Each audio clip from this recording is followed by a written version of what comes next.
Hey there, viewers. Welcome back to our channel, where we break down important topics to keep you informed and empowered. Today's video is all about police records, what you need to know 2025. Whether you're checking your own history, dealing with legal matters, or just curious about how these records work, we've got you covered. Let's dive right in. First things first, what exactly are police records? They include details like arrest reports, criminal convictions, incident logs, and even traffic violations. These documents are maintained by law enforcement agencies and can pop up in background checks for jobs, housing, or loans.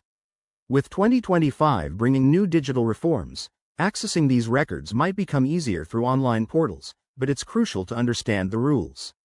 One key thing to know is how to access your own records. In the US, for example, you can request them via the Freedom of Information Act, FOIA, or directly from your local police department. Be prepared for potential fees and wait times, and remember that not all records are public. Sealed or expunged ones might be off limits. Looking ahead to 2025, expect updates like enhanced privacy protections under new laws, which could limit how long records are kept or how they're shared. Privacy is a big concern here. Your records could impact your life in ways you might not expect, like affecting employment opportunities or even insurance rates.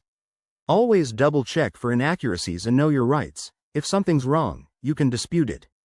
Plus, if you're looking to clear your record, processes like expungement vary by state, but 2025 might streamline these with better online tools. To wrap this up, understanding police records is essential for protecting your personal and professional life. Stay proactive, know the laws in your area, and don't hesitate to seek legal advice if needed. If you found this helpful, give this video a thumbs up, subscribe for more updates, and drop your questions in the comments below. Thanks for watching, and see you in the next one.